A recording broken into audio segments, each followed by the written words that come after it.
There is a $5,000 reward for the arrest and conviction of Zaneep Shaheen and Ronald Richter from the Administration for Children's Services. If you have information, call us up.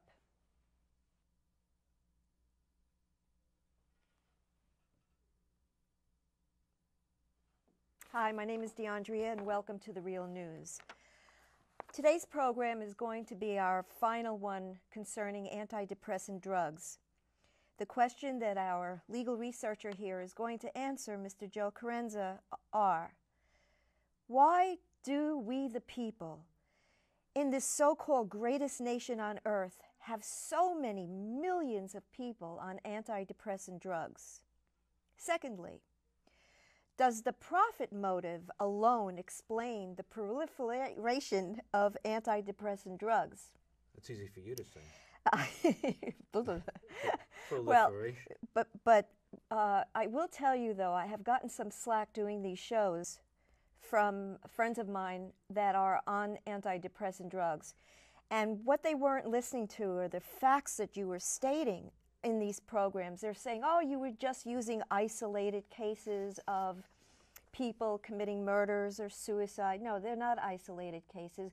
These are cases that were documented. For every case that gets recorded by the corporate media, there are 1,000 others that you don't even know about. For example, the two that we put on the beginning of this program are people that I personally know who died from using these antidepressants. Joe Carenza was kind enough to lend me another Jerry Spencer book. Jerry Spence. Jerry Spence. Bloodthirsty Bitches and Pious Pimps of Power. Can you say that on public access? Yes, yes. If this book could sell in Barnes & Noble and Borders, I'm sure.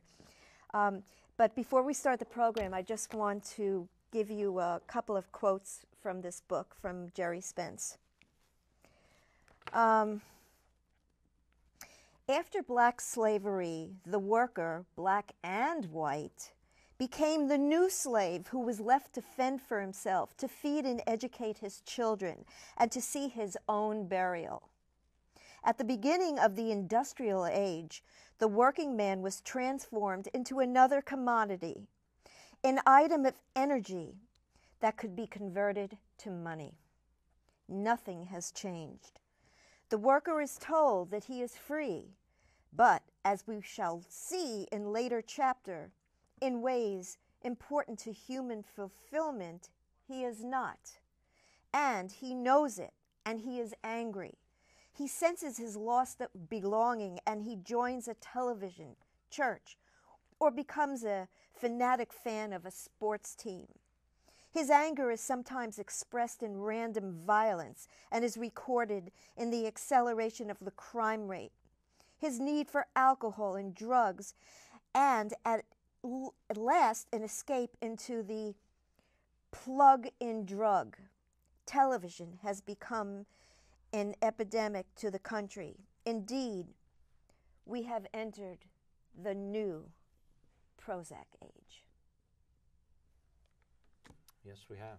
And as you know, that our last 4 shows have dived into this topic of the proliferation of antidepressant drugs in our society. And I understand that we've gotten many cards and letters from the viewers objecting to our pronouncements and the ideas about this issue that we've set forth in the last 3 programs. And it's interesting because a lot of those people are on antidepressant drugs themselves, the people that have objected to our commentaries on the subject. And it reminds me of my days as an anti-tobacco activist, where people who smoked cigarettes, who I would express my views about tobacco products and express my alarm about the dangers of tobacco products, which is well documented, of course, would convey to me that, well, I had an aunt, and she lived to about 90 years old using tobacco products. She smoked 2 packs a day for, her whole life. And, they'll ignore the trail of bodies. You know, like pay no attention to that trail of bodies that all of those people that died in their 40s and even people in their 30s and in their 50s from heart attacks, from cancer, from stroke. The three leading causes of death, and just ignore that inescapable connection between the use of tobacco products and the tobacco-related illnesses, which are the three leading causes of death in this society. You know, just ignore that. And it's incomprehensible to me. They'll always point to that one relative who survived, 40 years of abusing or 50 years of abusing their bodies with a certain product. That person, that genetically amazing individual that should probably donate their body to science upon their death, right? Like if there was a nuclear holocaust, that person would probably survive like a cockroach. Yeah. You know, but they'll point to that one person and say, well, this is the person that I'm going to use as an example of how I should live my life, right? Well, not all those other people, not all those other millions of people that suffered tobacco-related illnesses. And this issue, we're seeing the same type of mentality expressed by some of the viewers in connection with this topic here. Well, you know, not only that, Joe, the fact is that these people who are using antidepressant drugs, who have been complaining about the program, saying, oh, I don't believe that, they're isolated cases, they're still depressed.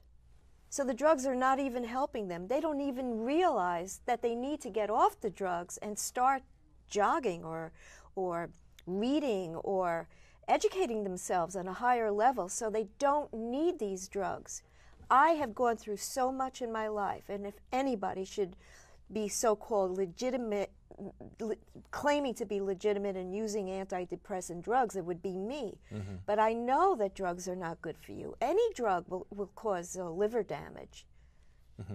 even antibiotics. Right, and not to be redundant, but on our other broadcasts that we did on this same topic, we presented the evidence that there are no clinical studies. There is no real evidence that these so-called antidepressant drugs are curing people of their depression and their anxiety and their desires to commit suicide. But there is enormous evidence that these so-called antidepressants are exacerbating. They're making worse people's desire to kill themselves and to commit acts of violence and to, they're not curing anybody. And there's a lot of evidence that they are a destructive force in the society. We have the evidence. We have the case studies. And also, like you brought up in the other program, you also brought in a news article where the FDA is admitting it. And the people taking these antidepressant drugs are ignoring that as well. Right. So which leads us to our first question. Yes. Right? Why is it that there are tens of millions of people in this country on antidepressant drugs? The greatest country on earth, right? The most technologically advanced country on the face of the earth. Why is it that we have so many people on antidepressant drugs? Well, I could think of 8 good reasons. People in this country, we the people, are saddled with a gangster kleptocracy, a ruling establishment that can only be described as a gangster kleptocracy, a corporatocracy government, right? Where the people feel powerless.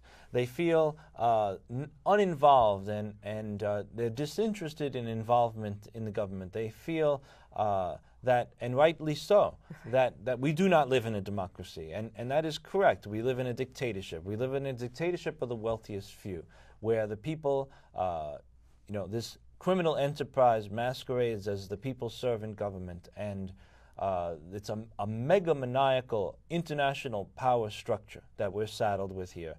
And they stage terror attacks on their own subjects, see 9/11, for example.